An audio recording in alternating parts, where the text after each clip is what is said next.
Mga guy, welcome sa biyahe ni Boo. Today pag-uusapan natin itong Toyota Wigo 2025 model na 8 months na sa amin. So sa loob ng 8 months ano yung mga natutunan ko at napansin ko sa Toyota Wigo. Unang-una, shout out nga pala sa mga nagko-comment ko sa first video ko about sa Wigo. Yung mga nagsasabi dito about dito dashcam daw to, hindi siya dito sensor. So salamat at tutunan ko rin na hindi siya sensor. Mali kasi yung una kong yung una ko nabasa online Siyempre excited ako, wala akong masyadong time magbasa. Gusto ko lang mag-drive. Sorry na, hindi na akong pagtawanan. Pero ayun, dashcam siya. Nagawa na natin ng separate video yan, yung dashcam na yan, kung paano i-operate sa phone.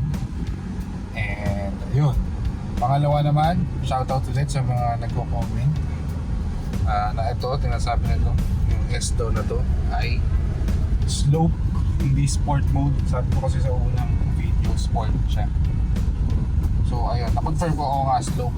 So pag paangat ka. Pero pag sinerch mo sa Google, same lang naman daw sila ng epekto sa lower, mas matagal siya nag-stay sa lower gear. So yung iba daw, kahit slope yan, sport mode pa rin ang tawag nila dyan. Kasi isa lang naman sila ng epekto sa transmission. Ayun. Next ay syempre isa sa pinaka-importante, lalo na narinig ko ay posibleng maging 100 pesos per liter ang ating gas dito sa Pinas. Yung gas consumption, matipid talaga siya mga guy. Sabi ko na matipid talaga siya sa gas.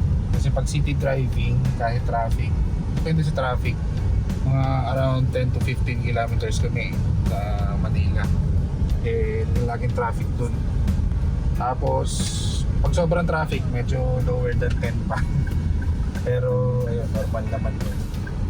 Pero pagka long drive, no traffic, meron din kaming video na pumunta kaming Pangasinan, dire-diretso yung biyahe. Pero matigin ako mag-gaston kasi nagmamadali talaga ako para hindi sayang yung oras dahil Marikina to Pangasinan Pero napaabot ko pa rin ng around 23 kilometers per liter. So matipid pa din. Balita ko sa iba, pagka malumanay lang yung tapak sa gas, napapaabot pa nila ng mas mataas pa. May isang nag-comment, kaya daw niya mag 27 kilometers per liter sa Wigo niya. So ayun, sobrang tipid talaga. Next, ang isa ko natuwa dito, wala pang, kung napansin nyo, wala pang mga umaalog-alog na tunog sa sidings, sa dashboard. Siguro yung mga gamit lang na dala namin. Pero ayun, kasi nakaka-irita yun sa biyahe. So komportable pa rin siya pagka tahimik, di ba? Tapos hindi naman, na-compare ko kasi sa dating na-drive ko sa Mirage. Nagkaroon agad yun ng mga tumutunog-tunog sa mga paligid. And also sa pang-ilalim yung palampag, meron agad yung Mirage. Ito, wala pa rin siya hanggang ngayon, 8 months. So sana tumagal ng ganun. Next, ito kung nakikita nyo, sobrang init sa labas, pero dito sa loob malamig. So nakatodo yung yung temperature sa aircon. Sobrang init talaga dito sa Mars, sa labas. Sa Pampanga kami ngayon. Grabe init pagka lumabas ka. Pero kaya niyang lumamig. Ang nakakatuwa dito sa Wigo, malamig talaga yung aircon niya. Pagka normal na init lang sa labas, hindi ko nga tinotodo yan Ngayon lang talaga dahil sobrang init dito sa Pampanga. Tapos wala masyadong harang sa araw. Tapos partida pa yan, yung paint namin na generic lang naman. Nako-compare ko rin sa dating na-drive ko na Mirage. Kasi yun, kahit brand new rin yun nung nakuha, pagka tanghali, kahit itodo mo yung aircon, hindi talaga kaya. Hindi lumalamig. Tapos ramdam na ramdam mo dito sa sa bubong yung init na gumaganon.